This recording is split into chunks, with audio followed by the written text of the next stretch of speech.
A'udzu billahi minasyaitonir rajim. Bismillahirrahmanirrahim. Allahumma inni as'aluka ya Allahu bi annaka wahidu ahadun samadul ladzi lam yalid wa lam yulad wa lam yakul lahu kufuwan ahad. An taghfira li junubi innaka antal ghafurur rahim.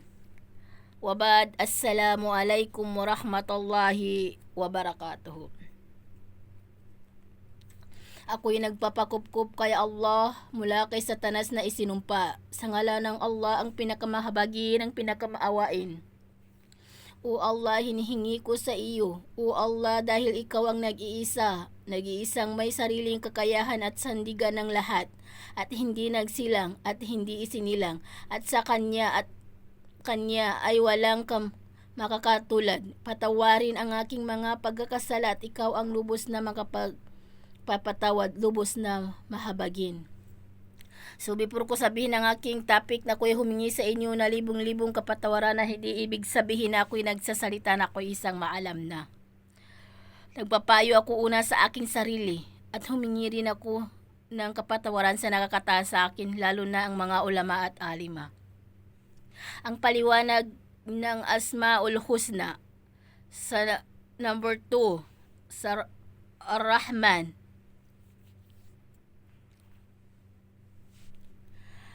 Ang Rahman ay isang pangalan na tukoy ng Allah na hindi pinaghintulutan na ilapat ito sa sinumang iba pa, at ang pinakamaawain ang kaluwalhatian ay sa Kanya ay nailarawan sa pangkalahatan sa malawak na awa. Habang nilikha Niya ang Kanyang mga lingkod at inilaan sila ay may mga buhay at ginagabayan sila ng kanilang mga landas. At binigyan sila ng pahinga sa kung ano ang kanilang ipinagkaloob sa kanila. At inalagaan sila sa Kanyang lupain at ipinagkatiwala sa kanila sa Kanya ang pag-aari.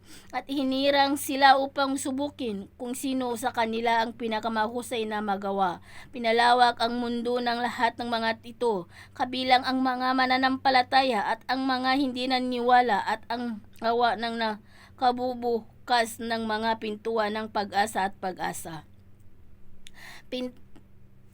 Pinasisigla ang mga potensyal na likas na ugali na hinihimok ang mabubuting gawa, at tinutulak ang mga pintuan ng takot at kawala ng pag-asa at pakiramdam ng isang tao na ligtas at ligtas. Ang Allah ang makapangyarihan at mahusay, ang Kanyang awa ay nauna sa Kanya.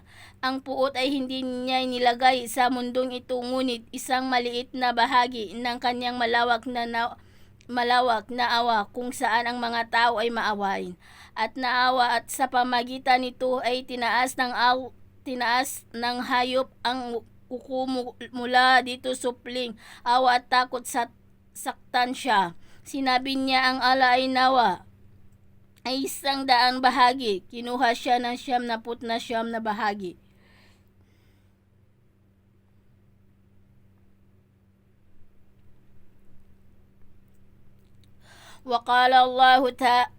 وقال النبي صلى الله عليه وسلم جعل الله الرحمة 100 جندي فاسمه عنده 99 جزءا وأنزل في أرضه جزءا واحدا فمن ذلك جزء يترحم خلقه حتى ترفع فرس حافرها عن والدها خشية أن تصيبه. رواه البخاري. وقال النبي صلى الله عليه وسلم إن الله خلق الرحمة يوم خلق 100 رحمة فأسمه عند 99 رحمة وأرسل في خلق كله رحمة واحدة فلم يعلموا كافر بكل الذين عند الله من رحمة لم يعش من الجنة ولا يعلم مؤمنين بكل الذين عند الله من عذاب لم يأمن النار.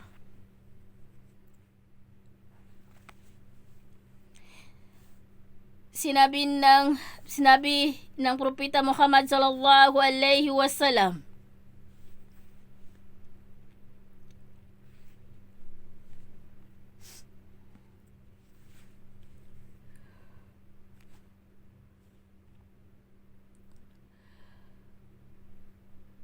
ang Allah ay naawa sa 100 bahagi, kinuha niya ng 99 na bahagi na bababa sa lupa. Isang bahagi ito ay ang bahagi ng ara at raham na nilikha upang itaas nila ang mga presya na si Hapraha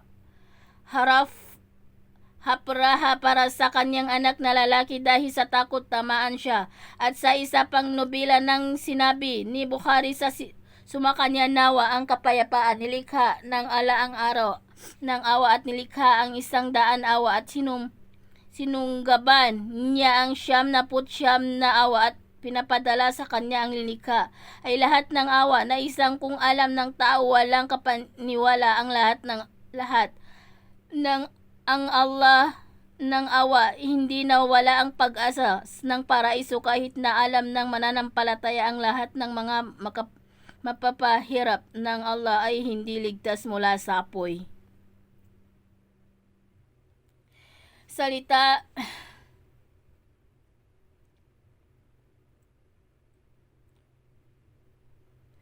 at sinabi pa niya, iniharap ng sugo ng Allah ang kapayapaan mapasa kanya. Kung ang isang babae mula sa pagkabalihan naghahanap kung makakakita ka ng isang lalaki ng pagkabihag, kinuha siya sa kanyang tiyan at fresh feast sa kanya. Sinabi pa sa amin ng mga messenger ng Allah kapayapaan na nasa kanya, isipin ang mga babaeng ito ay magkatagpo sa kanyang anak at apoy. Sinabi rin sa amin, ang Allah ay hindi na pinapahalagahan ng hindi nagfus na sinabi ang mga messenger ng Allah ay sumainyo, nawa ang kapayapaan. Ang Allah ay higit na maawain sa kanya ang alipin mula dito sa kanyang anak. At ipinahiwatig ng paghahalatang ng nagngangalan ng Rahman na awa ng naangkop ng pagpapakita ng karunungan. وقال الله تعالى في كتاب القرآن الكريم سورة القصص الآية 73 ومن رحمتي جعل لكم الليل والنهار لتسكنوا فيه ولتبتغوا من فضله ولعلكم تشكرون. Sinabi ng Allah subhanahu wa ta'ala sa suratul Al-Qasas sa ayah 73, at kabilang sa kanyang kagandahan loob sa inyo o kayong mga tao na ginawa niya para sa inyo ang gabi at araw at pinagsalit-salit niya ito sa isa't isa at ginawa niya ang gabi na madilim upang kayo ay magkaroon ng katahimikan at makapapahinga. Ang inyong mga katawan at mga ginawa niya para sa inyo ang araw na maliwanag upang kayo ay makapaghanap buhay at upang kayo ay tatanaw ng utang ng loob sa kanyang mga biyaya. وقال الله تعالى في كتاب القرآن الكريم سورة الفرقان الآية 48 وهو الذي أرسل الرياح بشرا بين يدي رحمتي وأنزلنا من السماء ماء طهورا. Sinabi ng Allah subhanahu wa ta'ala sa Suratul Furqan sa ayah 48. At siya ay nagpapadala sa hangin at dala-dala nito ang ulap at ibinabalita nito ang mga magagandang balita hinggil sa ulan bilang awa mula sa Allah at ibinaba namin mula sa kalangitan ang dalisay na tubig na bilang paglilinis. وقال الله تعالى في كتاب القرآن الكريم سورة الطه الآية 5 الرحمن على العرش استوى. Sinabi ng Allah subhanahu wa ta'ala sa suratul Taha sa ayah 5, ang Allah ay pinakamahabagin at nag-istawa, pumaibabaw sa kanya ars na isinaling sa trono na pamaraan ng angkop sa kanyang kamaharlikaan at kadakilaan. وقال الله تعالى في كتاب القرآن الكريم سورة الفرقان الآية 59 الذي خلق السماوات والأرض وما بينهما في 6 أيام ثم استوى على عرش الرحمن فاسأل به خبيرا. Ang ala ay sinabi ng Allah subhanahu wa ta'ala sa Suratul Furqan sa ayah 59. Ang Allah ay siya lumikha ng mga kalangitan at kalupaan at ang anuman na sa pagitan nito sa loob na 6 na araw. Pagkatapos ay pumaroon sa ibabaw ng kanyang aras sa pamaraan ng angkop sa kanyang kamaharlikaan na siya ay Ar-Rahim, ang pinakamahabagin. Na kung kaya magtatanong ka sa kanya, O Muhammad sallallahu alaihi wasallam, dahil sa siya ay Kabir, ganap na kanyang kagalingan, pinakamalubhasa sa kaganap na nababatid niya ang kanyang mga katangian, kadakilaan, kamarhalikan at kataas-taahasan. So hanggang dito na lang aking masasabi. Kung may hindi man tugma sa aking salita sa Islam, ako'y patawarin ninyo dahil tao lang ako nagkakamali. At sino mang sumunod sa Quran at Hadis na hindi na ito maliligaw. وقولوا قولي هذا وأستغفر الله بي ولكم رب اغفر لنا ولإخواننا الذين سبقوا بالإيمان ولا تجعلوا في قلوبنا غلا للذين آمنوا ربنا إنك أنت الرؤوف الرحيم. Panginoon namin, patawarin mo kami at ang aming mga kapatid at naunang naniwala, huwag mong gawin masama ang aming mga puso sa mga naniwala. Aming Panginoon, ikaw ang maawain at mahabagin. Wa assalamu alaikum wa rahmatullahi wa barakatuhu.